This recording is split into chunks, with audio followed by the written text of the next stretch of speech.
गौर करना होगा, जिससे ये पता चल सके कि आखिर टाइगर, लेपर्ड और चीता की लड़ाई में किसकी जीत होगी।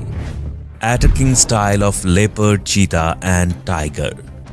किसी भी जानवर का साथ ही ये पानी के अंदर किसी अच्छे तैराक की तरह तैरने में भी सक्षम होते हैं और एक मगरमच्छ जैसे खूंखार जानवर को भी मार गिराते हैं। Favourite pray.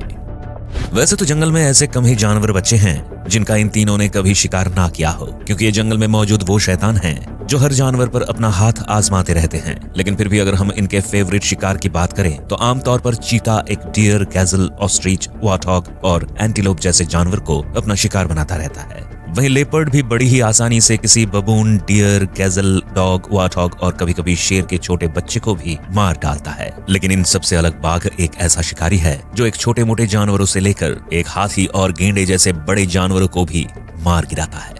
इसके अलावा ये पानी के सबसे खतरनाक जानवर यानी कि एक मगरमच्छ का भी शिकार कर लेता है। कुछ विशेषज्ञों का तो यहाँ तक मानना है कि बाघ जंगल के राजा शेर से भी ज्यादा खतरनाक होता है, क्योंकि बाघ का जबड़ा इतना मजबूत है कि जंगल के सारे जानवर इसके सामने भीगी बिल्ली दिखाई देते हैं। अब आप सोच सकते हैं कि अगर गलती से चीता और लेपर्ड का मुकाबला बाघ से हो गया तो फिर बाघ उनका क्या हश्र कर सकता है। अब समय आ गया है कि ये बताने का कि लेपर्ड, चीता और टाइगर में से कौन सा जानवर सबसे ज्यादा ताकतवर है। इसीलिए हमें एक एक करके इन तीनों शिकारियों के आंकड़ों पर गौर करना होगा और इनकी फाइट को देखकर ये समझना होगा कि आखिर इनमें से किसकी जीत हो सकती है।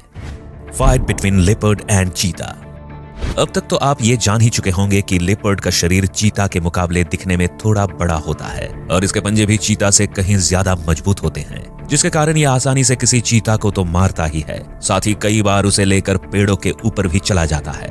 वहीं आमतौर पर चीता को ऐसा देखा जाता है कि ये अक्सर ही लेपर्ड से दूरी बनाने में ही अपनी भलाई समझता है और उसके इलाकों में घुसने से पहले 100 बार तो जरूर ही सोचता है, क्योंकि चीता इस बात को अच्छे से जानता है कि अगर उसने गलती से भी लेपर्ड के इलाके में घुसने की कोशिश की तो लेपर्ड कभी भी उसे मौत के घाट उतार सकता है। इसलिए चीता अपने बच्चों और खुद को बचाने के लिए लेपर्ड से बचता हुआ नजर आता है। वहीं लेपर्ड को कई बार ऐसा भी देखा गया है कि ये चीता के इलाके में घुसकर उसे खदेड़ देता है और फिर उसके बच्चों को चुराकर वहां से फरार हो जाता है।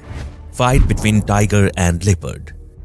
जिस तरह से लेपर्ड एक चीता जैसे जानवर को मारने में कामयाब रहता है, ठीक उसी तरह से बाघ, चीता और लेपर्ड दोनों को अपना शिकार बना सकता है, क्योंकि बाघ का साइज इन दोनों शिकारियों के मुकाबले काफी ज्यादा होता है और इसका बाइट फोर्स भी इन दोनों से काफी मजबूत रहता है। वैसे तो बाघ और चीता के बीच मुकाबले होने के चांसेस बहुत कम होते हैं, क्योंकि बाघ मुख्य रूप से साउथ ईस्ट एशिया से लेकर चीन और भारत जैसे देशों में पाया जाता है, तो वहीं चीता अफ्रीका जैसे देशों से लेकर ईरान के कुछ हिस्सों में मौजूद रहता है, जिसके कारण इन दोनों में लड़ाई होने की तो कोई संभावना ही नहीं बनती है। लेकिन अगर कभी चीता और टाइगर के बीच मुकाबला हुआ तो टाइगर बड़ी आसानी से चीता को मार सकता है। वहीं बात अगर लेपर्ड की जाए तो कई बार ऐसा देखा गया है कि बाघ एक लेपर्ड को आसानी से अपना शिकार बना लेता है, क्योंकि लेपर्ड को भी मारना बाघ के लिए किसी बाएं हाथ के खेल जैसा है।